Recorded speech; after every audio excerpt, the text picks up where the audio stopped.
Muy buenas roleros y roleras, bienvenidos de nuevo a mi canal. Este es otro vídeo de consejos de dirección basados en juegos y en este caso vamos a hablar de Vampiro la Mascarada en su edición 20 aniversario y tiene una serie de consejos de dirección diferentes a las antiguas ediciones. Lo primero de lo que habla esta sección es la lectura del manual como fuente de inspiración. Es decir, cuando nosotros estamos leyendo el manual y en algún momento nos paramos a pensar que esto estaría bien para una historia o para una aventura o para una campaña, pues es buena señal porque significa que nos atrae lo que está diciendo el juego. Luego, uno de los elementos principales en los que incide este juego es el tratamiento de la atmósfera y el tono dentro de la partida. El mundo de Tinieblas es un mundo específico diseñado para este juego y para otros juegos, como pueden ser Hombre Lobo, Mago, Changeling, y es una ambientación en la que propone un tono oscuro, como una especie de reflejo del mundo real, pero mucho más acentuado lo malo y mucho más raro lo bueno. En este mundo de Tinieblas, la atmósfera marca como que la avaricia, el engaño han erosionado a la humanidad durante siglos y eso ha hecho perderle la inocencia. La gente no cree en casi nada, la vida vale poco, hay crimen, desesperanza, miedo, incertidumbre. Todo esto ha creado una especie de mundo oscuro donde los personajes pues se ven involucrados. Pues para tratar la atmósfera en otros juegos, lo cual es muy importante para la mayoría, es utilizar esta serie de principios: la vida vale poco, la avaricia ha erosionado a la humanidad, etc. Entonces nosotros vamos haciendo una lista de esa serie de principios que marcan la atmósfera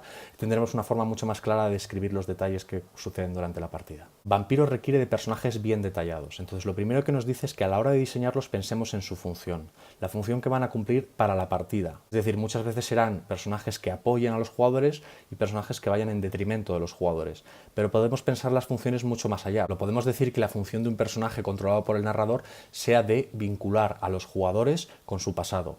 O también puede ser la de vincular a los jugadores con la gente de a pie, que es lo que siente la gente de a pie. Creo que la mejor forma de configurar una experiencia es a través de estos personajes. Les damos una función y estas funciones pueden determinar muchísimas cosas. Luego también habla de cómo son los personajes. No tenemos que describir simplemente cómo es su fisionomía y cómo van vestidos, sino rasgos característicos que los diferencian. Es mucho más interesante decir que un personaje tiene una cicatriz o una cojera que simplemente decir que tiene los ojos azules. También nos habla de la personalidad del personaje. La personalidad en este juego se determina por naturaleza y por conducta. La naturaleza es cómo es realmente el personaje y la conducta es cómo se muestra a los demás. Entonces, con esa diferencia entre el ser interno y lo que muestra al exterior, pues ya tenemos una cierta dimensión del personaje. Luego también nos habla de que pueden tener algún atributo que vaya en contra de su función originaria. Por ejemplo, podemos decir que un personaje es compasivo, pero al mismo tiempo siente envidia por uno de los personajes jugadores. De esta forma le damos un toque más de dimensión al personaje. O lo de la historia pasada, pues son sucesos importantes que le hayan repercutido al personaje y le hayan marcado, le hayan hecho ver la vida de una forma diferente. Lo ideal de estas historias pasadas es que sean hitos o configuraciones que les hagan realmente ser de otra manera y que podamos transmitirlo durante la partida. Y luego habla también de las debilidades de los personajes que no tienen ninguna debilidad, que nunca se equivocan, que nunca se confunden, que nunca fallan, son aburridos a la par que injustos. Nos habla también en la sección del director de juego de cómo introducir a los personajes. En mi opinión, los personajes deberían ser introducidos de una forma sólida y coherente, con una premisa clara y que establezca inmediatamente la acción y dé protagonismo inmediato a los jugadores. Un truco efectivo en este caso es situarlos inmediatamente en un conflicto o un pequeño conflicto y un diálogo que los vincule con un personaje no jugador importante. Esto lo digo porque a veces los jugadores, si no se conocen mucho o hace mucho tiempo que no juegan,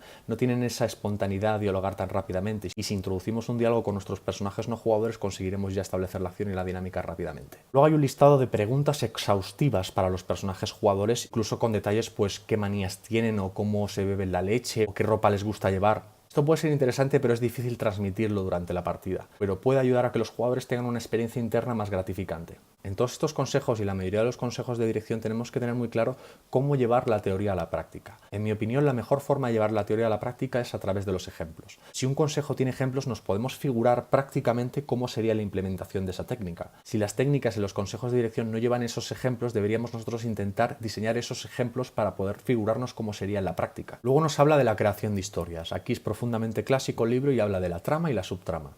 La trama es la que va concorde a la historia y la subtrama es la que puede tener que ver con la historia o no. Las subtramas son útiles a la hora de explorar más a los personajes, también son útiles para un desahogo o hablar de otros temas que no se hablan en la trama principal. En cuanto a los conflictos, habla que todos los conflictos son interesantes, pero el conflicto más interesante para Vampiro seguramente sea el conflicto moral, porque es un conflicto que no requiere de tiradas, no requiere de fuerza bruta, sino simplemente de interpretación y toma de decisiones que cambiarán la personalidad de los personajes. A la hora de pensar la atmósfera, que es crucial en este juego, nos habla de que enfaticemos en los detalles que promueven esa atmósfera y reduzcamos las que no lo promueven. Esto significa que si queremos dar un tono más horroroso a la escena, nos centremos solo en lo negativo de la escena. Pero esto siempre tiene el problema de que de alguna forma tenemos un sesgo de interpretación a los personajes, como si nosotros le dijésemos lo que interpretan. Aún así, esto sucede en la mayoría de los medios narrativos. Por ejemplo, si vemos una película oscura, veremos que el encuadre y la iluminación dan ese toque de horror o terror. Por tanto, aunque la atmósfera tenga ese sesgo de interpretación, deberíamos intentar plasmarla para que se esté jugando realmente ese juego. Con respecto a los ganchos de aventura, que es básicamente lo que atrae a los jugadores para ir hacia la historia, los tengamos que hacer basados en el trasfondo y personalidad de los personajes. Y en cuanto a la caracterización de personajes no jugadores,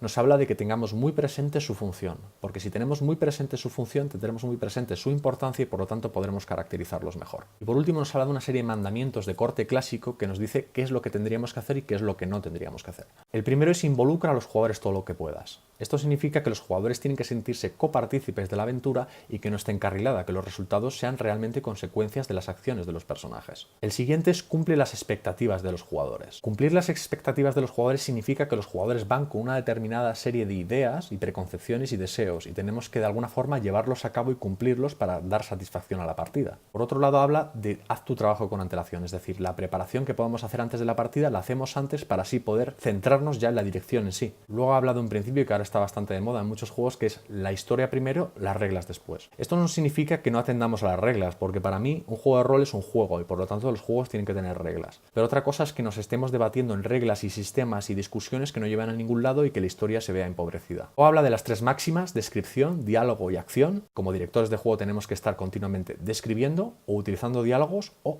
estableciendo la acción. Estableciendo la acción no significa combates, sino que simplemente tiene que haber ese dinamismo de la acción, los diálogos que den dramatismo e interpretación a la partida y las descripciones que den la atmósfera y el tono. Luego, como los mandamientos negativos, habla de no abuses de los estereotipos, es decir, los estereotipos vienen bien para identificar a los personajes en algún momento, que se sientan identificados rápidamente, pero por otro lado pueden llegar a aburrir y hacer la historia demasiado manida y por lo tanto provocar desinterés. Por otro lado, habla de no olvides la recompensa, es decir, si los jugadores han hecho un esfuerzo creativo por solucionar los problemas, tenemos que darles una gratificación o satisfacción.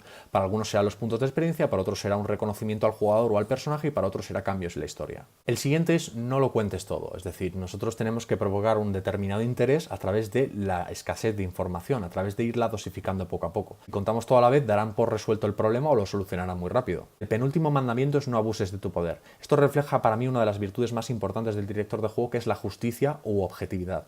Si nosotros somos justos y objetivos en la mayoría de los casos, los jugadores confiarán en nosotros y por lo tanto nos darán esa autoridad narrativa. El último mandamiento es no te asustes, es decir, el fracaso es una opción y si se fracasa no pasa absolutamente nada, se aprende de los errores y se continúa. Si tenemos unos jugadores que no admiten ningún tipo de fracaso por parte del director de juego, lo conveniente sería buscarse otros jugadores. Y bueno, estos son los consejos de dirección sintetizados que he sacado de la edición 20 aniversario de Vampiro y son consejos profundamente clásicos que han marcado norma en muchísimos otros juegos. El llamado sistema narrativo yo creo que creó escuela y con él podemos elevar nuestra calidad de dirección en muchísimos aspectos. Y bueno, hasta aquí los consejos de dirección de Vampiro la Mascarada. Espero que os haya resultado útil mi interpretación y reflexión acerca de ellos y decir que para mí Vampiro la Mascarada es un juego muy especial porque es el juego con el que empecé, jugué mi gran campaña con unos amigos que todavía juego con ellos y para mí ha sido un inmenso placer hacerlo.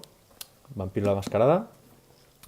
Y de hecho pues aquí tengo también la segunda edición con la que empecé, forrada, y se ha mantenido gracias a eso, que queda así un poquito tal, pero segunda edición de Vampiro, mi primer manual de rol y le tengo un inmenso cariño. Espero que os haya gustado como os he dicho y nos vemos en otro vídeo. Chao.